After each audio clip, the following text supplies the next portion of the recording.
Halo semuanya, jumpa lagi di channel Belajar Biologi Asik. Pada kesempatan kali ini kita akan membahas mengenai enzim. Apakah kalian pernah mendengar mengenai enzim? Apakah kalian mengetahui contoh enzim? Ya, benar, salah satu contohnya adalah enzim petealin yang ada di mulut kita.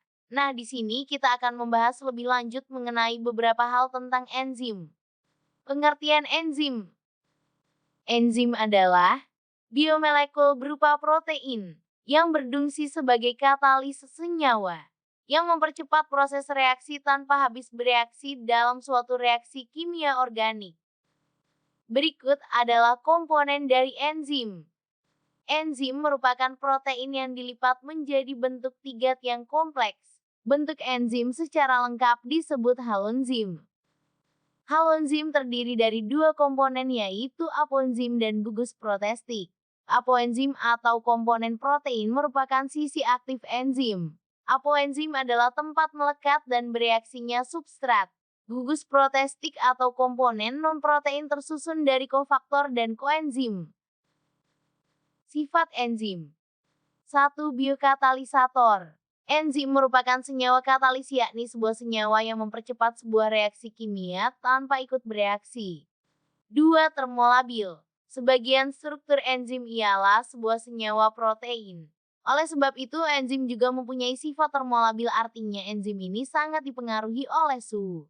Secara garis besar, enzim bekerja optimum pada suhu 37 Ok. Apabila pada suhu ekstrim bisa merusak kerja enzim. Enzim tersebut akan inaktif di suhu di bawah 10 oC, sementara akan mengalami denaturasi jika pada suhu di atas 60 oC.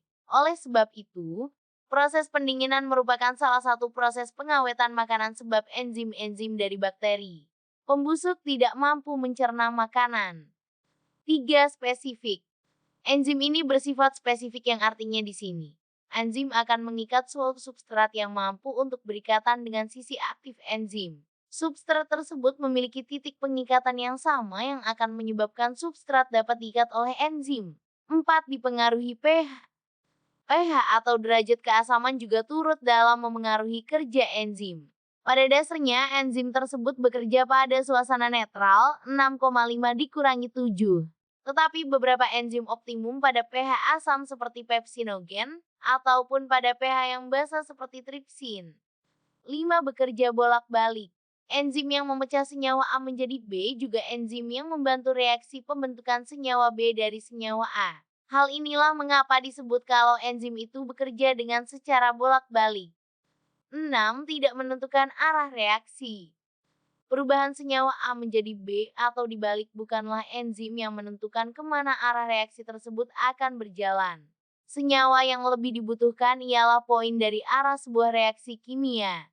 Misalnya tubuh kekurangan glukosa maka akan dapat memecah gula cadangan glikogen, serta juga sebaliknya.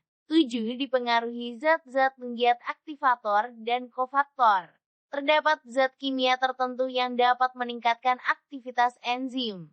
Misalnya garam-garam dari logam alkali dalam kondisi encer 2% negatif 5% dapat memacu kerja enzim. Demikian pula dengan ion logam Co, Mg, Mn, dan Cl. Akan tetapi, mekanisme kerja zat penggiat ini belum diketahui secara pasti. Sedangkan kofaktor dapat membantu enzim untuk memperkuat ikatan dengan substrat atau kebutuhan unsur anorganik seperti karbon. Selain itu, kofaktor juga membantu proses transfer elektron. 8. Dipengaruhi zat-zat penghambat atau inhibitor enzim. Zat-zat kimia tertentu secara selektif menghambat kerja dari enzim spesifik. Jika penghambat inhibitor melekat ke enzim melalui ikatan kovalen, penghambatan inhibisi yang terjadi biasanya tidak dapat balik. Toksin, racun, pestisida, DDT, dan paration seringkali merupakan inhibitor enzim yang tidak dapat balik. Akan tetapi, jika inhibitor enzim berikatan dengan enzim melalui ikatan lemah, berarti inhibisi ini bersifat dapat balik. Ada dua jenis inhibitor yaitu A. Inhibitor kompetitif. Inhibitor dapat balik yang menyerupai molekul substrat normal dan berkompetisi untuk bisa memasuki situs aktif. Peniru-peniru ini menurunkan produktivitas enzim dengan cara menghalangi substrat memasuki situs aktif. Jenis penghambatan ini dapat diatasi dengan meningkatkan konsentrasi substrat, sehingga begitu situs aktif lowong, ada lebih banyak molekul substrat daripada molekul inhibitor di sekitarnya yang bisa masuk ke dalam situs tersebut. B. Inhibitor non-kompetitif. Inhibitor ini tidak berkompetisi secara langsung dengan substrat untuk berikatan dengan situs aktif enzim. Sebagai gantinya, inhibitor jenis ini mengganggu reaksi enzimatik dengan cara berikatan dengan bagian lain dari enzim. Interaksi ini menyebabkan molekul enzim berubah bentuk sedemikian rupa sehingga situs aktif menjadi kurang efektif mengkatalisis pengubahan substrat menjadi produk. Berikut gambaran dari inhibitor. Gambar A adalah keadaan normal. Gambar B adalah inhibitor kompetitif. Dan gambar C adalah inhibitor non-kompetitif. Cara kerja enzim. Ada dua hipotesis cara kerja enzim. Yang pertama adalah gembok dan anak kunci lock and key. Menurut hipotesis ini, bagian sisi aktif enzim mempunyai bentuk spesifik dan tidak fleksibel. Suatu enzim hanya dapat ditempati oleh substrat tertentu saja. Hipotesis ini dikemukakan oleh Emil Fischer. Yang kedua adalah kecocokan induksi induced fit. Menurut hipotesis ini, bagian sisi aktif enzim bersifat fleksibel terhadap substrat yang masuk. Apabila ada substrat yang masuk ke bagian sisi aktif, maka bagian ini akan mengalami perubahan bentuk mengikuti bentuk substrat. Jenis-jenis enzim. Yang pertama, jenis enzim. Berdasarkan tempat kerjanya enzim dibedakan menjadi dua yaitu 1. Endoenzim. Endoenzim yaitu enzim yang bekerjanya di dalam sel. Umumnya merupakan enzim yang digunakan untuk proses sintesis di dalam sel dan untuk pembentukan energi ATP, yang berguna untuk proses kehidupan sel, misal dalam proses respirasi. 2. Exonzim. Exonzim yaitu enzim yang bekerjanya di luar sel. Umumnya berfungsi untuk mencernakan substrat secara hidrolisis, untuk dijadikan molekul yang lebih sederhana dengan BM lebih rendah, sehingga dapat masuk melewati membran sel. Energi yang dibebaskan pada reaksi pemecahan substrat di luar sel tidak digunakan dalam proses kehidupan sel. Berikut merupakan jenis-jenis enzim berdasarkan proses reaksi enzim. 1. Isomerase tipe reaksi yang dikatalis adalah pemindahan gugus di dalam molekul membentuk isomer, contohnya adalah maleat isomerase. 2. Hidrolase tipe reaksi yang dikatalis adalah reaksi hidrolisis, contoh tripsin. 3. Ligase tipe reaksi yang dikatalis adalah pembentukan ikatan, contoh pirufat karboksilase. 4. Liase tipe reaksi yang dikatalis adalah pemutusan ikatan CCN negatif. CCN membentuk ikatan rangkap, contoh pirufat dekarboksilase. 5. Oksidoreduktase tipe reaksi yang dikatalis adalah transfer elektron, contoh alkohol dehidrogenase. 6. Transferase tipe reaksi yang dikatalis adalah transfer gugus fungsi, contoh heksokinase. Berdasarkan cara terbentuknya enzim. 1. Enzim konstitutif. Enzim konstitutif ialah salah satu jenis enzim yang jumlahnya dipengaruhi oleh sebuah kadar molekul awalnya substrate. Contohnya yaitu enzim amilase yang terdapat pada suatu saliva. 2. Enzim adaptif. Enzim adaptif ialah salah satu jenis enzim yang pembentukannya distimulasi oleh adanya sebuah substrat. Contohnya enzim I2-galaktosidase, yang dihasilkan oleh suatu bakteri E. coli, yang ditumbuhkan di dalam suatu medium, yang mengandung laktosa.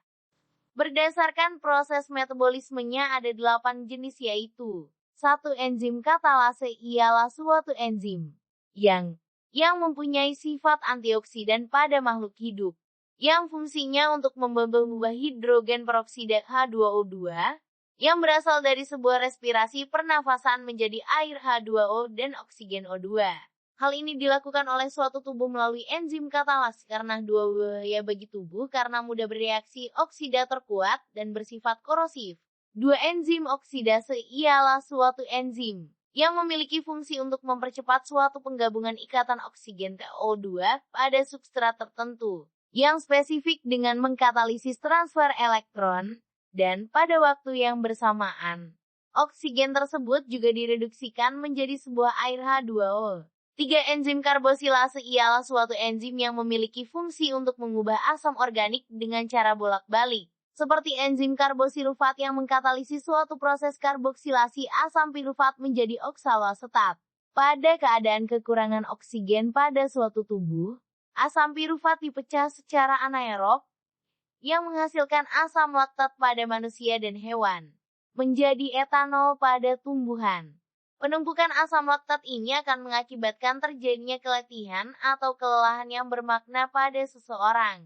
4. Enzim hidrase ialah suatu enzim yang mempunyai fungsi untuk menambah atau mengurangi air H2O dari senyawa spesifik tertentu, dengan tidak menyebabkan terurainya senyawa tersebut. Contohnya pada enzim hidrase seperti akonitase, enolase, dan fumarase. 5. Dehidrogenase ialah suatu enzim yang mempunyai fungsi untuk memindahkan hidrogen dari suatu molekul atau zat ke zat lainnya. Dengan begitu, enzim ini bisa membantu untuk melangsungkan suatu proses oksidasi di dalam sel hidup. 6. Enzim desmolase ialah suatu enzim oksidase dan reduktase yang mempunyai fungsi untuk membantu penggabungan atau pemindahan suatu ikatan karbon dan pemutusan ikatan-ikatan CC, seperti enzim aldolase yang diubah dalam pemecahan fruktosa menjadi gliseraldehid dan dehidroksiaseton. 7. Enzim transfosforilase ialah suatu enzim yang mempunyai fungsi untuk memindahkan H3O4 dari suatu molekul atau zat ke molekul lainnya dibantu oleh suatu ion magnesium, M ditambah. 8. Enzim peroksida ialah suatu enzim oksireduktase yang terdiri atas protein heme yang terdapat pada suatu organisme prokariotik dan rukariotik, yang fungsinya untuk mengkatalisis proses oksidase substrat organik dengan H2O2 dan mereduksinya menjadi H2O.